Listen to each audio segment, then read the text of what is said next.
Comment devenir vite multimillionnaire grâce à l'agriculture? Donc reste que sur le bout de la vidéo, afin que je puisse partager avec toi les stratégies et te partager avec toi les différentes cultures qui te rendront vite multimillionnaire dans le domaine agricole. Donc si tu me découvres pour la première fois, je m'appelle Thierry. Sur la chaîne, je parle d'entrepreneuriat d'investissement en Afrique, car je reste persuadé que c'est en entrepreneur en investissant qu'on pourra développer notre continent. C'est en investissant massivement sur le plan économique que le continent pourra se développer. Si j'ai créé la chaîne, c'est afin de valoriser et de vulgariser les produits du terreau africain. Le but de la chaîne est afin de te partager mes astuces et techniques business, de te partager mon mindset, afin de t'aider dans tes réalisations ou soit dans tes futures réalisations. Je suis entrepreneur agricole sur des spéculations telles que le poivre du Cameroun, communément appelé poivre de Penja, qui a reçu son label indication géographique protégée en 2013. Sur la culture du palmier à huile, la culture de la Garcinia cola, communément appelée petite cola ou sabita cola. Sur la culture du Récinénon et l'autre, communément appelée Api ou Soanjansan, avec pour finalité de créer une marque spécifique à moi, dont je mettais sur le marché physique et sur le marché virtuel.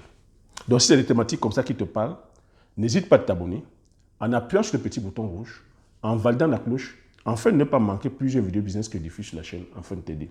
Si tu l'as déjà fait aussi, je te dis merci. Donc sans plus tarder, je vais me lancer dans le vif du sujet. Et le thème aujourd'hui, c'est comment devenir vite multimillionnaire grâce à l'agriculture. Oui. Je suis le premier ici à te partager, partager avec toi le domaine, le levier,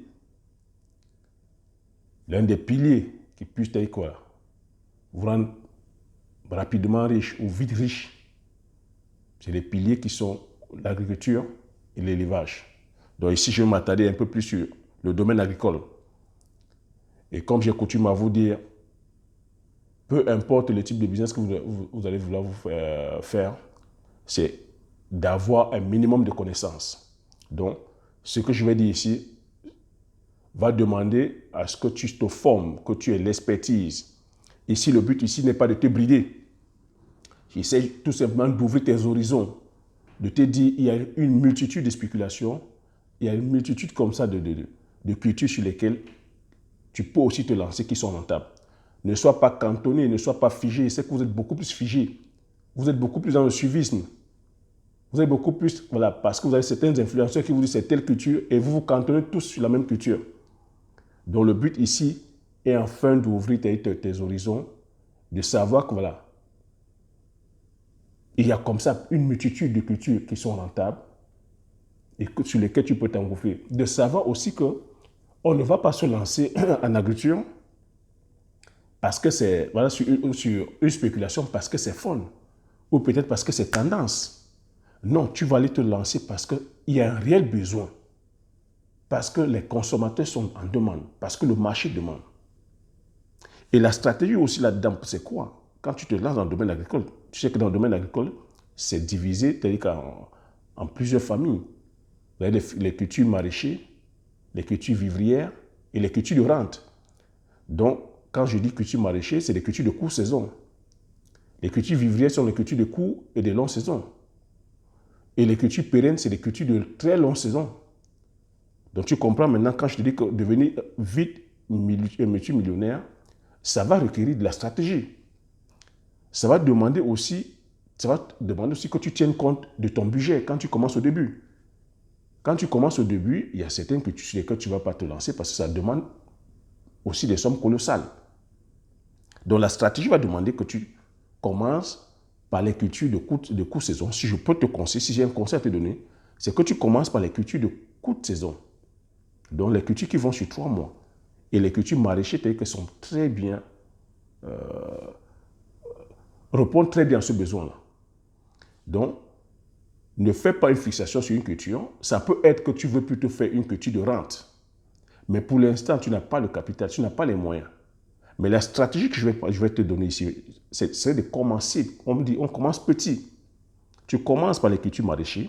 Cultures maraîchères, on le sait ici que c'est de courte saison et ça dégage des capitaux énormes. En 3 mois, tu peux te retrouver facilement comme ça multimillionnaire. Donc, c'est la stratégie que je vais partager avec toi. Je dis, investir ou réussir dans la vie, c'est la stratégie. Donc, si tu te lances dans la culture maraîchère, je demande ici, c'est de se former, peu importe le type de culture que tu vas choisir. Tu vois, tu peux te lancer dans le maraîcher, les aubergines. Les aubergines, c'est-à-dire que ça rapporte des millions. C'est des cultures de courte saison, 3-4 mois, tu te lances dedans, c'est des millions. Tu te lances dans la culture du poivron.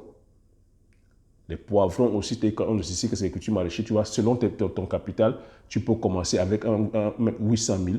Tu lances ton business.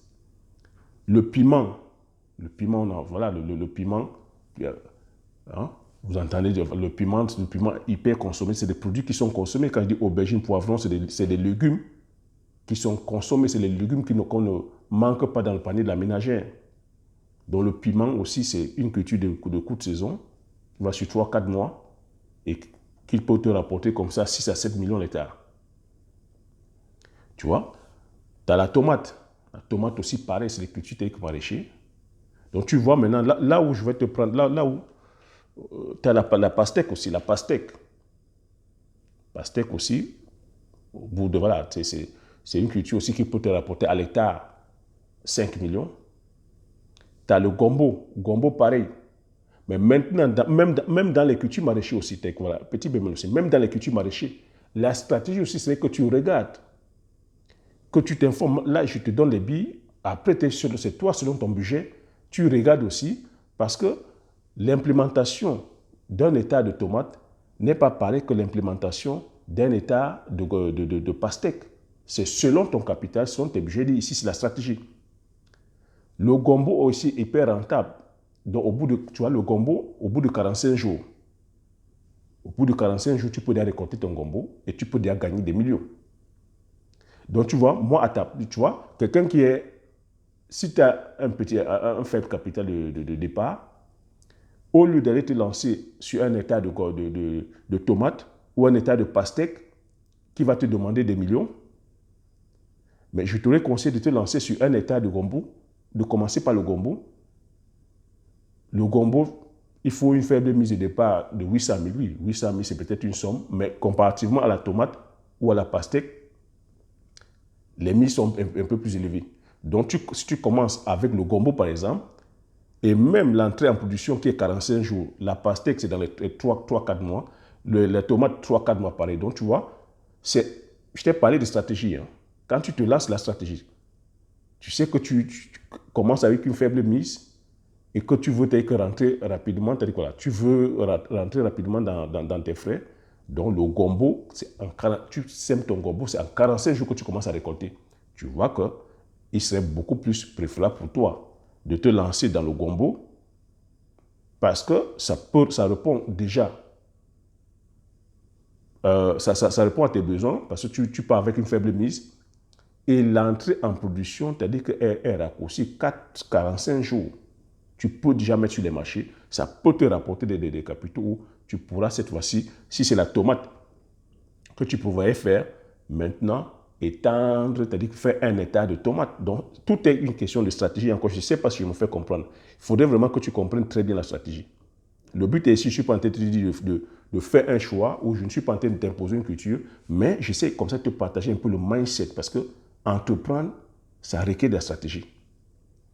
Donc, l'ananas aussi, voilà, tu te lances une culture comme l'ananas, un hectare te rapporte 9 millions de francs CFA au bout de 18 mois.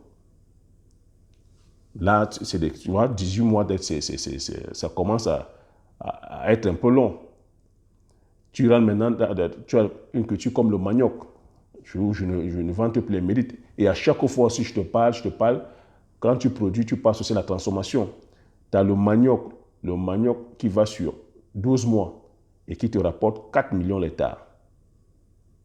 Tu as la pomme de terre qui te rapporte 10 millions de francs CFA au bout de 4 mois aussi. Tu as le coulatier, là on commence à rentrer sur les cultures de rente. Donc les cultures de rente, les cultures pérennes qui prennent un certain temps, 4 ans. 4 ans quand c'est le plan greffé, 4 millions. 4 millions d'hectares. Donc tu imagines si tu fais 5, 6, 7 hectares et à chaque fois, on vous demande de passer à la transformation. Tu as la culture du bitacola, qui est la Garcinia cola, qui est la petite cola. L'hectare, c'est 5 millions. Donc si tu fais 2, 3, 4, 5, 6, tu vois comment ça chiffre. Et ça, c'est au bout de 4 ans aussi, quand tu as les plans greffés. toujours sur les cultures maraîchères, je t'aurais cité aussi l'oignon. Je te donne comme ça, c'est à toi après de faire le tri. Hein. Tu as les oignons, c'est 5 millions d'hectares, tu vois. Tu as le gingembre. Le gingembre aussi, c'est une culture télécommunicative qui va sur 12 mois, qui peut te rapporter 5 millions d'hectares. Tu as une culture, le poivrier. Le poivrier aussi, c'est une culture pérenne qui entre en production au bout de 3 ans, dont la maturité c'est au bout de 7 ans.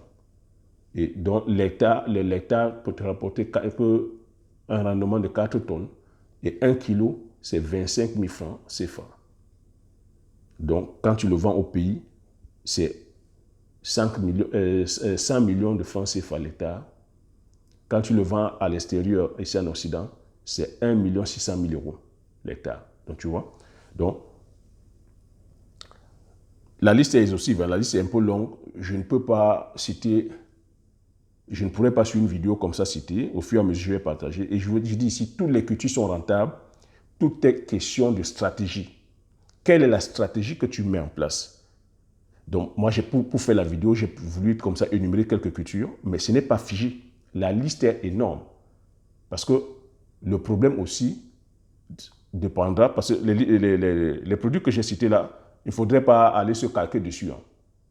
Vous savez que l'agriculture, c'est selon la zone agroécologique, c'est selon le terroir, c'est selon le climat, c'est selon la météo, c'est selon l'environnement, c'est selon aussi le relief, c'est selon aussi la demande sur le marché. Donc, ne fais pas une fixation là-dessus. J'ai dit, tout est rentable en Afrique. Toutes les cultures sont rentables, mais maintenant, c'est selon les besoins de ton marché. Ce n'est en aucun cas par rapport à tes affinités. Et selon ta connaissance maintenant sur la culture, parce qu'il va falloir que tu te formes, il va falloir que tu t'entoures des experts, que tu maîtrises le marché. Et maintenant, la stratégie, c'est que tu suives. Quand tu commences au départ, tu commences petit. Petit, ça veut dire quoi? Commencer peut-être par les cultures maraîchères qui pourront comme ça te dégager, voilà, du cash flow, donc te dégager voilà, du capital. Après, en ce moment, si tu avais ton coût en matière de coût de cœur, plutôt les cultures de rente, si tu voulais plutôt produire peut-être le poivrier, peut-être parce que c'est ce que tu aimes. Si tu voulais produire par exemple le colatier, parce que c'est ce que tu aimes. Le butacola, c'est parce que tu aimes. Je ne sais pas, l'anaca, tous ces cultures de rente qui vont sur 4 ans, si c'est ce que tu voulais produire, en ce moment, ça te laisse la latitude. C'est ça qui est magnifique avec l'agriculture. Une fois que tu auras amassé les capitaux, tu peux en ce moment aller investir sans stress, tranquillement, sur les cultures de rente. Parce que dès que tu auras utilisé le levier des cultures maraîchères, parce que c'est des cultures en courte saison qui dégagent rapidement, très vite des capitaux, et tu vas maintenant investir sur des cultures de long cycle, parce que tu sais, quand tu plantes, je t'ai dit, il faut attendre un minimum de 4 ans pour que les cultures de rente puissent entrer en production. Donc, voilà la stratégie que je voulais partager avec toi. Voilà comment tu peux devenir vite multimillionnaire grâce à l'agriculture. C'est ce que j'avais à partager sur cette vidéo. J'espère que tu as appris quelque chose. J'espère que tu as aimé la vidéo. Si tu as aimé la vidéo, tu laisses un pouce. Laisse-moi des commentaires. Je me ferai le plaisir de les lire. Partage massivement la vidéo autour de toi afin que vous soyez comme ça plus informés de ces idées de stratégies de culture. Si tu n'es pas encore abonné, abonne-toi. Comme j'ai coutume à dire, l'information c'est la connaissance c'est la richesse. Une fois que vous avez ces informations, vous appliquez vos stratégies et vous passez massivement à l'action afin d'impacter vos vies et impacter la vie de ceux qui vous entourent. Sur ce, je vous dis merci et aux prochaines vidéos. Ciao.